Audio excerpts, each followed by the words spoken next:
Salut à tous, aujourd'hui je vais vous montrer mon setup.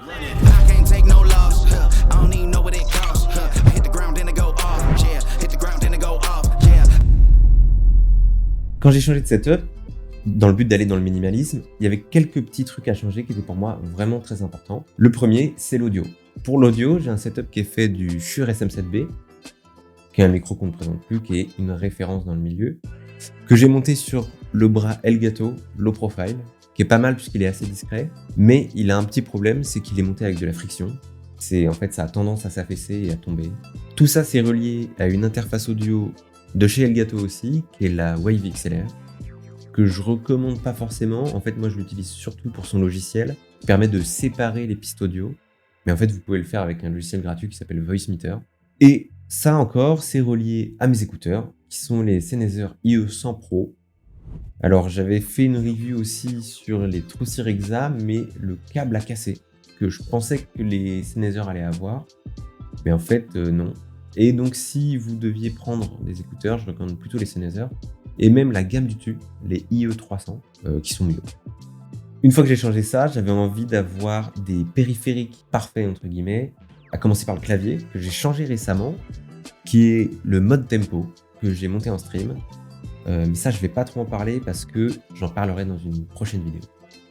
Pour la souris et le tapis de souris, c'est ce que j'ai déjà montré dans aussi une ancienne vidéo, c'est le Wallach SP4 toujours, donc un tapis de souris en verre, qui est super parce qu'il permet d'être très constant et très régulier. Et pour la souris, j'utilise la Pulsar X2V2 Mini, qui est en fait parfaite puisque ça reprend la forme de la XM2WE, mais en plus petite et plus légère. Et en plus, la marque est assez discrète et j'aime bien.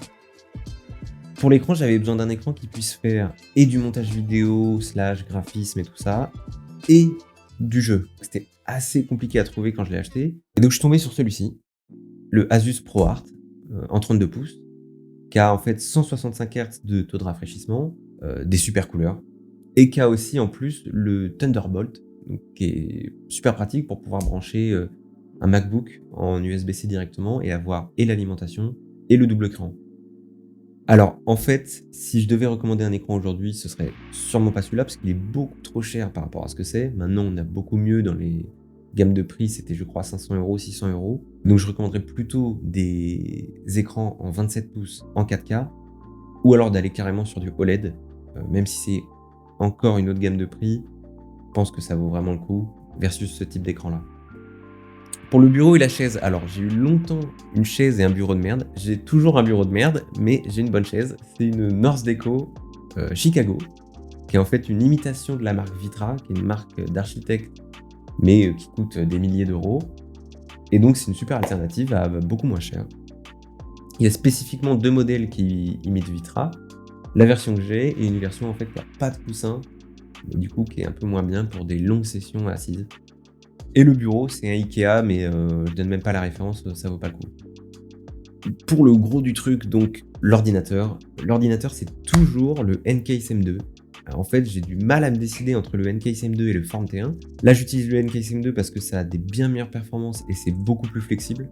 Mais en fait, je préfère le look du Form T1. C'est beaucoup plus satisfaisant d'avoir un ordi vraiment compact et plus petit. Surtout depuis qu'on sait que les dernières cartes graphiques sont en fait plus petites que celle d'avant. Là où je pensais que le M2 allait avoir un avantage sur la taille justement des cartes graphiques à venir, qu'elle allait être plus grosse, en fait non. Et donc finalement, à part les performances et un peu la flexibilité de montage, ça vaut pas vraiment le coup de prendre le M2. Pour le montage de l'ordinateur, donc c'est toujours le même que dans la vidéo, le meilleur boîtier de 2024.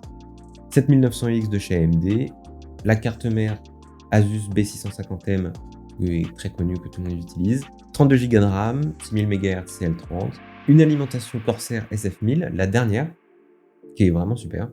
La carte graphique, c'est la 4080 Super édition fondateur, qui est montée en flipped dans le M2, avec en haut 2 ventilateurs en intake, des Noctua Slim. Donc c'est un peu la configuration par défaut de ce boîtier, qui permet d'avoir des bonnes performances pour la carte graphique, et en même temps pas trop sacrifié pour le processeur. Tout ça, j'aimerais bien le changer pour revenir dans le Form T1 avec donc en fait une upgrade complète de mon système, et on verra ça plus tard évidemment. Il y a un dernier truc que j'ai sur mon bureau, toujours, c'est un carnet, donc un Moleskine, toujours le même, c'est une sorte de mix entre le format A5 et A4, à pointiller, ce qui me permet en fait de noter toujours mes idées ou même gribouiller quand j'ai pas d'idée. Ça me permet en fait de me séparer un peu de l'ordinateur et j'aime bien cultiver l'écriture.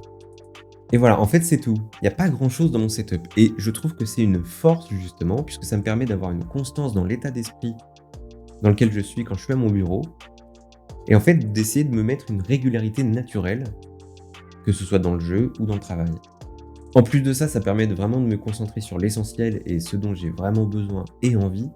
Et donc ça va être la qualité de chacun des produits que je choisis. Alors le minimalisme, ça a quand même un défaut, c'est que même si on achète moins de choses, au final on va viser à avoir des choses souvent plus luxueuses et mieux faites, parce que en fait tout joue sur la sobriété et donc il faut que le moindre détail soit parfait.